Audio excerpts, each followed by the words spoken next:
The 94th running of the 24 Hours of Le Mans just took place last weekend. Congratulations to Toyota Gazoo Racing for the overall win. That's very cool.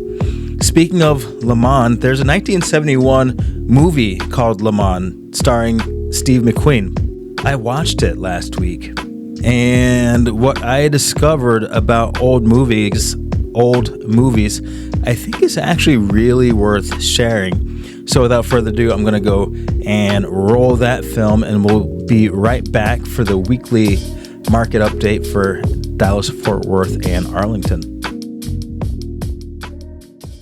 So I've got a little bit of an interesting topic, or well, hope they're all interesting.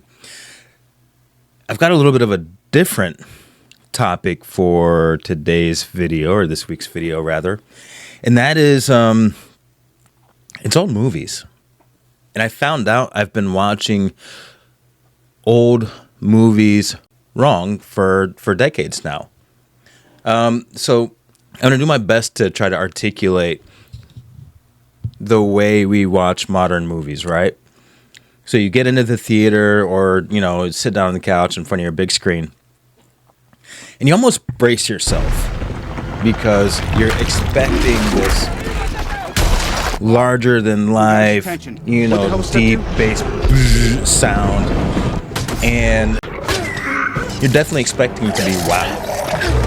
Now, if you go into an old movie, say like the one I just watched, I'm going to get into a little bit more here in a second. If you try to watch an old movie like that the same way, you're going to be disappointed. And you're going to be disappointed for the entire length of the movie. So what I did the other night is I sat down, because I'm a big car guy, and I watched the 1971 movie Le Mans with Steve McQueen. And I knew I was in for something a little bit different. I was in the mood for something a little bit different. And the opening sequence, he's got this air-cooled Porsche that he's driving down the road, down one of the roads in Le Mans. I don't know what town it is, but anyway. And you see bits of the racetrack, bits of turn, and all that kind of stuff. And it's just a drive. And in modern movies, we would get that scene over in like 5 seconds because we don't really have the attention span. In this movie, that scene lasted, oh my gosh, I want to say like 5 minutes. And it dawned on me that one of the things about old movies is that things happen in a longer, more human relatable time frame. You don't just like clip from one guy, you know, wearing a blue shirt, and then the next thing you know, it's the next day and he's driving down the street and he's wearing a red, you know, racing uniform. There's a buildup. Things take time. Human beings take time. If I were to go jump in my car and drive to the grocery store, I wouldn't just kind of blink my eyes and bam, I'm there. There'd be a whole sequence of events. I'd get up, I'd turn off the computers, grab my keys, put on some shoes. I'm wearing flip-flops right now. I'm not barefoot. Don't worry about that. But the thing is with older movies, you sit down and you let the movie happen to you. It's a bit like falling asleep. And I've got to say, I don't exactly know when it happened, but I got really into the movie. And I wasn't just like a visitor to that world. I was like in that world. There was time to notice the details. There was time to notice the old watches and how everything was basically made of leather or metal or wood. And the lion's share stuff was still mechanical. And you know, noticing a timepiece, noticing a piece of furniture, just beautiful, just kind of being in that world. And it was almost so slow. It was almost so slow that it felt like one of those slow moving documentaries. But no, it was a movie, and that's just kind of how you watched movies back then. Now, I'm not saying that the new stuff isn't great. I mean, the newest stuff, I don't know. I've got my opinions on that, but juxtapose Gone in 60 Seconds with Le Mans, and I would say Gone in 60 Seconds is kind of the prototype of a newer action movie, but even that took a little bit more time between scenes than like the newest stuff does. The older movies are more contemplative, and I happen to be a racing driver, and Le Mans is about racing driving, and they really hit on the build-up, the anxiety, the waiting around, the both being fearful and being excited to get out on the racetrack. I'll play a little bit of a video clip for that.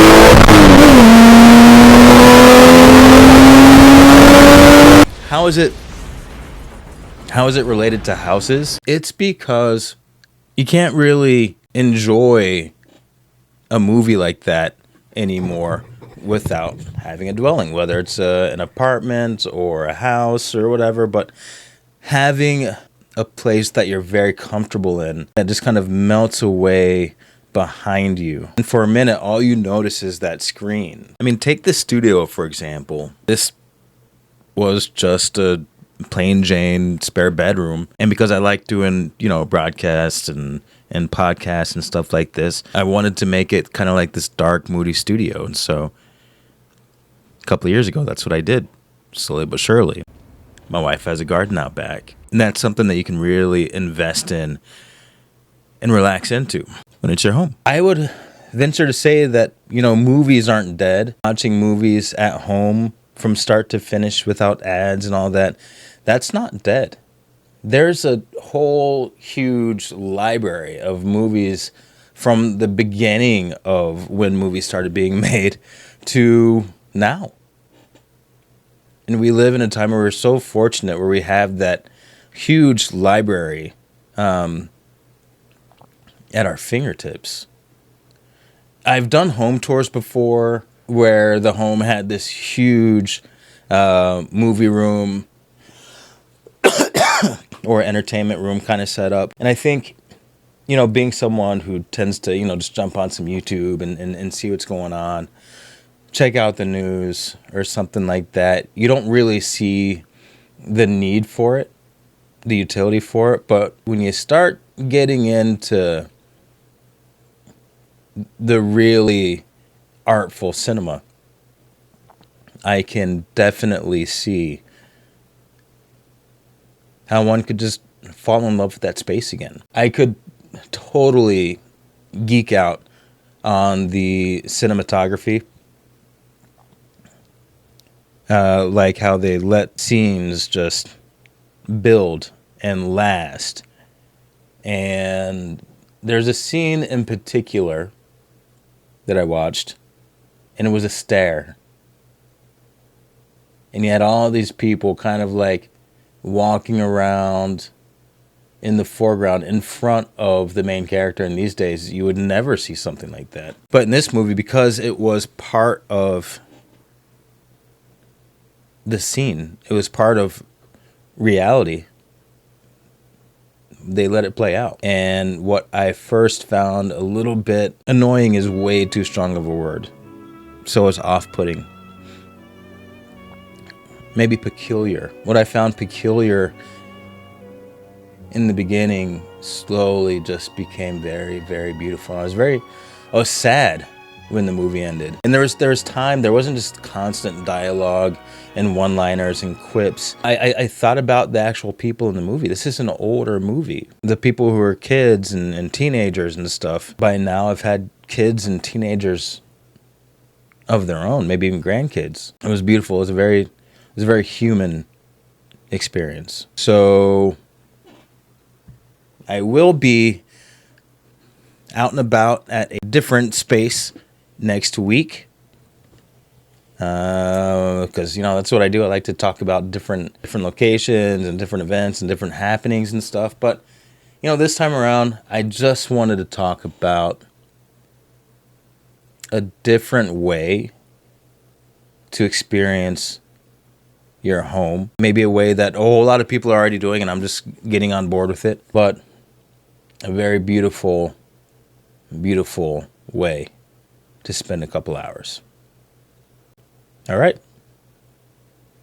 That's all I got. Talk soon. So incremental changes, ladies and gentlemen, that's what we're dealing with in the Dallas-Fort Worth market.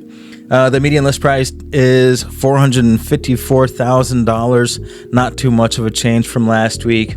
The price per square foot is $199. The average days on market has ticked down from 99 to 98 days on market. Again, that's the average, not the median. So that means the outliers are starting to sell just a little bit more quickly. I think one of the higher days on market we had for the average was 109. So it being down to 98 shows that those properties are moving just a little bit.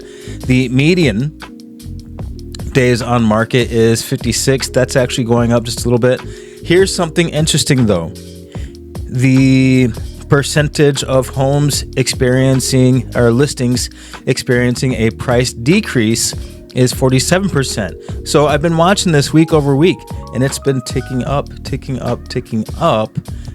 week over week. So we're up to 47. That means that sellers are starting to figure out even more that it behooves them to price according to the affordability concerns for buyers. And with that said, it's still kind of a balanced market, but for the first time, I am going to say that it is ticking ever more close. Ever more close. Is that a ever more closely? It is ticking ever more closely to a buyer's market. That is what's going on in the Dallas-Fort Worth area, including Arlington. Commercial is still doing well.